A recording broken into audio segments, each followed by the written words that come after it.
Hello everyone, আসসালামু আলাইকুম। তো তোমরা কেমন আছো? তো আজকে আমি আমার বানানো একটা ক্যানভাসের ভিতরে কালার করব। তো এখানে আমি নিয়ে নিলাম 12টা ব্রাশ, এটা একটা সেট। তারপর আমি ইউজ করব আমার নতুন একটা ওয়াটার কালার। এখন আমি এটা খুলিও নাই, তোমাদেরকে খুলে দেখাবো। এই যে এটার সাথে একটা প্যালেটও থাকে, অনেক সুন্দর। মাত্র 120 টাকা দিয়ে আমি এটা কিনছি। এই দেখো, খুব সুন্দর একটা প্যালেট।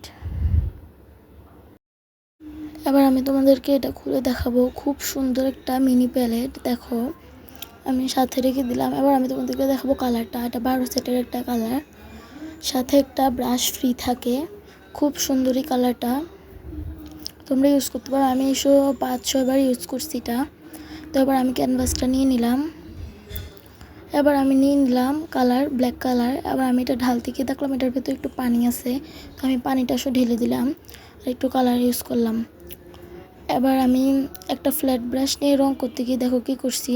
আমি আবার সুন্দর একটা কাগজ বিছিয়ে উপর দিয়ে জামার উপরে যে থাকে এই কাগজগুলো দিছি আমি, যেন নিচে কালার না লাগে। তারপর আমি কালো কালারটা ভালোভাবে করছি, দিয়ে দিছি।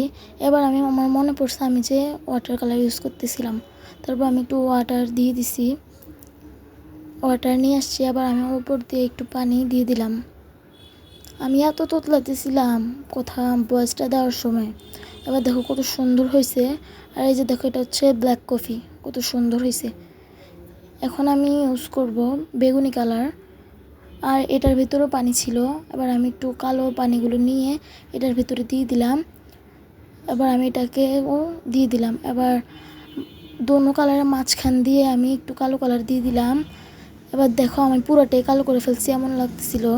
সাইড দিয়ে যে ভরছে এগুলা, এটা যদি আমি না দিতাম কাগজটা, পুরো আমার জায়গাটাই পড়ে যেত। এবার আমি আরেকটু পানি, সাদা পানি আনছি, দেখো। আনার পরে আবার আমি ইউজ করবো ডার্ক ব্লু। এবার আমি এটা দিয়ে দিলাম। এটা বার হইতে চাচ্ছিল না, অনেক কষ্টে বার করার পরে এটাতে পানি ইউজ করে আবার আমি এটা দিয়ে দিলাম। এটা দেখো কত সুন্দর হইতেছিল, দেখো। এবার আমি একটু দিয়ে দিলাম। এবার এর মাঝখান থেকে আমি দিয়ে দিলাম একটু বেগুনি কালার। তারপর আমি উপর থেকে একবার নিচ পর্যন্ত দিয়ে দিলাম। মাঝখান থেকে একটু সাদা হয়ে আসছিলো আমার, এখানে আমি নীল কালার ইউজ করছিলাম। এবার আমি ইউজ করব লাইট ব্লু। এটা আমি একবারে ক্যানভাসটাতে দিয়ে দিছি, আর ভালো লাগতেছিল না। দেখো এটা কত সুন্দর ব্লেন্ড হচ্ছিল। এটা আমি ব্লেন্ড করে ফেলছি, পুরোটা এমনভাবে আমি ব্লেন্ড করছি, দেখো।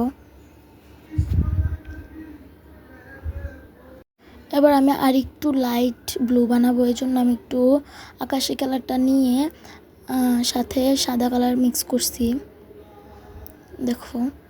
আর একটু লাইট ব্লু হয়েছে। এবার আমি এটা সাথে দিয়ে দিলাম নিচে দিয়ে একবারে। এবার পুরাটা আমি ব্লেন্ড করছি, দেখো কত সুন্দর হয়েছে। এবার দেখো এটা কি করছি আমি, আমার খুব রাগ উঠতেছিল, সব জায়গায় আমি ভরাই ফেলছিলাম। আবার নতুন একটা কাগজ বসাইছি। তারপর আমি একটা চিকন ব্রাশ নিছি। এবার আমি চা দাগবো। এবার আমার মনে পড়ছে আমি তো এটা শুকাতেই দেই নাই। এবার আমি চা দাগবো, আমার খুব নার্ভাস লাগতেছিল ক্যামেরার সামনে চা দাগতে। তারপর আমি ক্যামেরাটা বন্ধ করে নিয়েছিলাম। এবার দেখো কত সুন্দর চা দাগছি। এখন করছি আমি আমার জীবনের বড় ভুলটা, দেখো আমি একটা ব্রাশ নিয়েছি, এটা ফার্স্ট সাইজের একটা ব্রাশ এটা। এবার নিয়ে এটার ভিতরে আমি ভালো করে সাদা কালার মিক্স করছি। করার পরে আবার আমি এমন একটা মোটা ব্রাশ নিয়েছিলাম, নেওয়ার পরে দেখো আমি এটা কী করছি, পুরো পেনটাকে নষ্ট করে দিছি। এবার আমি একটু সাইড দিয়ে দিতে লাগছিলাম, মানে সাদা গোলগুলো এত বেশি হয়ে গেছিলো, দেখো কত মোটা মোটা হয়েছে। পুরা আমার আর্টটা নষ্ট করে ফেলছি আমি, দেখো কত বিরক্তিকর ছাপড়ি একটা আর্ট করছি। তো দেখো তোমাদের ছাপড়ি আর্ট। তো এখন আমি এই জায়গাটা পরিষ্কার করব, দেখো মানে কি বলবো, একবারে হইতে আছে আমার সাথে আলামত। তো বাই বাই।